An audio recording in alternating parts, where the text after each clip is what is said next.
नमस्कार, मैं हूं आदित्य। आप देख रहे हैं एमपी न्यूज। इस वक्त की खबर है कि मुख्यमंत्री शिवराज सिंह चौहान की मंत्रिमंडल विस्तार की अटकलें काफी समय से चली आ रही हैं। काफी लंबे समय से इस चीज की अटकलें चल रही है। अब आधिकारिक तौर पर मुख्यमंत्री शिवराज सिंह चौहान ने इन अटकलों पर विराम लगा दिया है। उन्होंने कहा है कि अब मंत्रिमंडल विस्तार जल्द ही हो जाएगा। वे जल्द ही दिल्ली के लिए रवाना होंगे।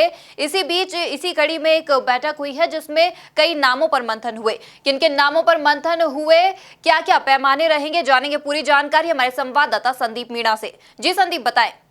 बिल्कुल देखिए अदिति की मध्य प्रदेश में लगातार जो है मंत्रिमंडल विस्तार की अटकलें चल रही थी। और अगर बात की जाए तो यहाँ तक कहा जा रहा था कि राज्यसभा चुनाव के बाद मंत्रिमंडल विस्तार हो जाएगा। लेकिन अब अगर कहें कि खुद मुख्यमंत्री शिवराज सिंह चौहान ने अपना आधिकारिक बयान देकर इस बात की पुष्टि कर दी है कि मध्य प्रदेश का जो मंत्रिमंडल का विस्तार है वो जल्द ही होगा और उनकी तरफ से पूरी तैयारियां भी हो चुकी है। तो कुल मिलाकर बात करें तो आज मंत्रालय में एक बड़ी बैठक आहूत हुई थी। इस बैठक में मुख्यमंत्री शिवराज सिंह चौहान, प्रदेश अध्यक्ष वीडी शर्मा और खुद संगठन महामंत्री सुहास भगत मौजूद रहे थे। और यहाँ पर जो है मंत्रिमंडल को लेकर तमाम नामों की चर्चा की गई है आदित्य। और यहाँ पर अगर बात कहें तो प्रारंभिक तौर पर जो हमारे पास अपडेट सामने आया है उसके मुताबिक ये बता दें कि काफ़ी नामों को जो है फाइनल कर लिया गया है। और फिलहाल अगर बात की जाए तो केंद्रीय नेतृत्व की जो है अंतिम मोहर इन नामों पर लगना बाकी है। तो यही बात है कि मुख्यमंत्री शिवराज सिंह चौहान ने खुद आधिकारिक पुष्टि करते हुए कहा कि अब जल्द ही मध्य प्रदेश में मंत्रिमंडल विस्तार होगा और संगठन और सरकार की तरफ से तैयारी पूरी कर ली गई है। अब जो है अंतिम निर्णय केंद्रीय नेतृत्व को लेना होगा और इसके लिए वो दिल्ली जल्द ही उड़ान भरेंगे और वहां पर जो है अंतिम मोहर लगेगी कि मंत्रिमंडल के नामों की। तो कुल मिलाकर हम कह सकते हैं कि यहां पर अब जो है ये बताया जा रहा है कि मंत्रिमंडल का विस्तार जो है अगले सप्ताह तक हो सकता है। लेकिन एक बड़ी समस्या यह भी है अदिति कि फिलहाल मध्य प्रदेश के राज्यपाल लालजी टंडन का स्वास्थ्य ठीक नहीं है। वो लखनऊ के मेदांता हॉस्पिटल में। ऐसे में सवाल ये भी उठता है कि आखिर कैसे मंत्रिमंडल का विस्तार होगा जब राज्यपाल अस्वस्थ है। तो यहाँ पर अगर बात की जाए तो छत्तीसगढ़ के जो राज्यपाल है उनको जो प्रभारी राज्यपाल या फिर कार्यकारी राज्यपाल बनाकर जो है शिवराज के जितने भी मंत्री रहेंगे उनको शपथ दिलवाई जा सकती है। तो कुल मिलाकर हम कह सकते हैं कि यहाँ पर जो है राज्यपाल का जो है समस्या थी वो खत्म हो जाएगी, क्योंकि छत्तीसगढ़ के राज्यपाल को कार्यकारी राज्यपाल मध्य प्रदेश का बनाया जाएगा और फिर तमाम जितने भी मंत्रियों को शपथ दिलाई जाएगी। तो कुल मिलाकर यहाँ पर अगर बता दें कि अगले हफ्ते तक ये निश्चित है कि शिवराज कैबिनेट का विस्तार जल्दी हो जाएगा और वो तमाम जो नाम भी है वो सामने आ जाएंगे। संदीप, जैसे आपने बताया कि बिल्कुल शिवराज जल्द ही दिल्ली के लिए उड़ान भर सकते हैं। केंद्रीय नेतृत्व से चर्चा होगी, तो कब तक शिवराज उड़ान भरेंगे दिल्ली के लिए? और जैसे हम जानते हैं कि ज्योतिरादित्य सिंधिया कोरोना पॉजिटिव पाए गए थे, जिसके बाद वो ठीक होने के बाद अपने दिल्ली स्थित निवास पर वो रह रहे, तो क्या वो जाकर दिल्ली में ज्योतिरादित्य सिंधिया से मिलेंगे? इसके अलावा एक बड़ा सवाल और सामने आ रहा है कि क्या पैमाना रहेगा, बीजेपी किस पैमाने को लेकर मंत्रियों का चुनाव करेगी? बिल्कुल देखिए, यहाँ पर अगर बात की जाए तो जिस तरीके से जो बड़ी बैठक हुई है मंत्रालय में, यहाँ पर तमाम नामों को फाइनल कर लिया गया है और इन नाम को फाइनल करने के बाद जो लिस्ट है वो मुख्यमंत्री शिवराज सिंह चौहान दिल्ली लेकर जाएंगे। क्योंकि अगर बात की जाए तो यहाँ पर भारतीय जनता पार्टी के सामने मंत्रिमंडल को लेकर सबसे बड़ी समस्या यह है कि सिंधिया समर्थक जो 22 विधायक है उनमें से करीब 8 से 10 विधायकों को जो है मंत्रिमंडल में शामिल किया जाना है।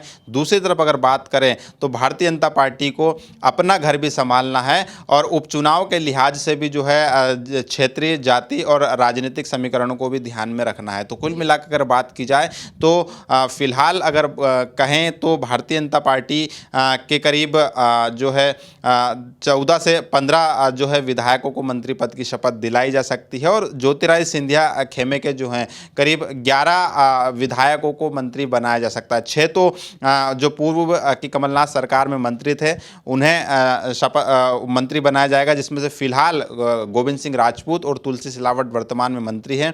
महेंद्र सिंह सिसोदिया, इमरती देवी, प्रभुराम चौधरी और तमाम ऐसे जो नाम हैं वो उनको मंत्री बनाया जाएगा। एदल सिंह कंसाना का नाम यहाँ पर सामने आ रहा है, हरदीप सिंह डंग का नाम सामने आ रहा है, राज्यवर्धन सिंह दत्तीगांव का नाम सामने आ रहा है, बिसाहू लाल सिंह का नाम जो है सामने आ रहा है। तो ऐसे सिंधिया समर्थक के करीब 11 विधायकों को मंत्री यहाँ पर बनाया जाएगा, जो पूर्व विधायक है उनको मंत्री बनाया जाएगा। दूसरी तरफ भारतीय जनता पार्टी की अगर बात की जाए तो अदिति, भारतीय जनता पार्टी के सामने एक बड़ी चुनौती ये भी है कि पार्टी में कई ऐसे वरिष्ठ और अनुभवी नेता भी हैं जो पिछली बार शिवराज कैबिनेट में मंत्री बनने से छूट गए थे।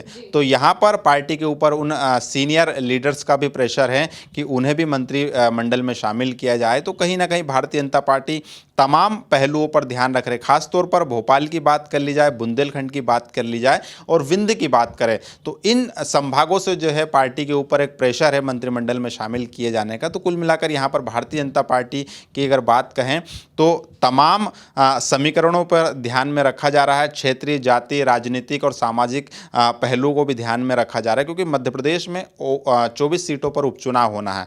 ऐसे में यहाँ पर जातीय और राजनीतिक समीकरणों का संतुलन भी बनाए रखना बहुत जरूरी है, क्योंकि ग्वालियर चंबल संभाग से ही सबसे ज़्यादा सीट आ रही है। तो वहाँ पर भी भारतीय जनता पार्टी को नज़र बनाए रखनी है। दूसरी तरफ अगर बात की जाए तो मुख्यमंत्री शिवराज सिंह चौहान दिल्ली जल्द ही उड़ान भरने वाले हैं। माना जा रहा है कि वो 1-2 दिन के भीतर दिल्ली पहुंच जाएंगे और वहां पर राष्ट्रीय अध्यक्ष जेपी नड्डा से बात करेंगे और तमाम केंद्रीय नेतृत्व से भी मुलाकात करेंगे। और वहां पर जो है अगर बात करें कि प्रारंभिक जानकारी के मुताबिक ये सामने भी आ रहा है कि मुख्यमंत्री शिवराज सिंह चौहान ज्योतिरादित्य सिंधिया से भी मुलाकात कर सकते हैं, लेकिन फिलहाल ये पॉसिबल नहीं है कि वो मुलाकात करेंगे भी या नहीं करेंगे, क्योंकि जिस तरीके से बात की जाए ज्योतिरादित्य सिंधिया कोरोना पॉजिटिव थे और अस्पताल से डिस्चार्ज होने के बाद वो क्वारंटाइन पीरियड में चल रहे हैं। तो ऐसे में कहीं ना कहीं सिंधिया और शिवराज के बीच में मुलाकात असंभव सी लग रही है। लेकिन ये बात तय है कि केंद्रीय आलाकमान से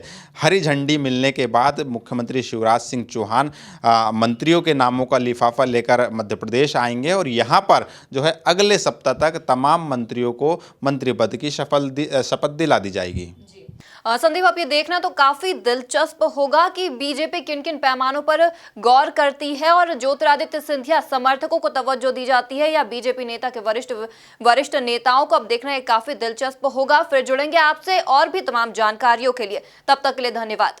ताजा तरीन खबरों के लिए बने रहिए एमपी न्यूज के साथ। एमपी की नब्ज, एमपी का हाल, मध्य प्रदेश की हर खबर एमपी न्यूज टीवी के साथ। लगातार खबरों के लिए सब्सक्राइब करें हमारा YouTube channel MP news TV. Latest updates के लिए बेल आइकन दबाना जरा भी न भूलें।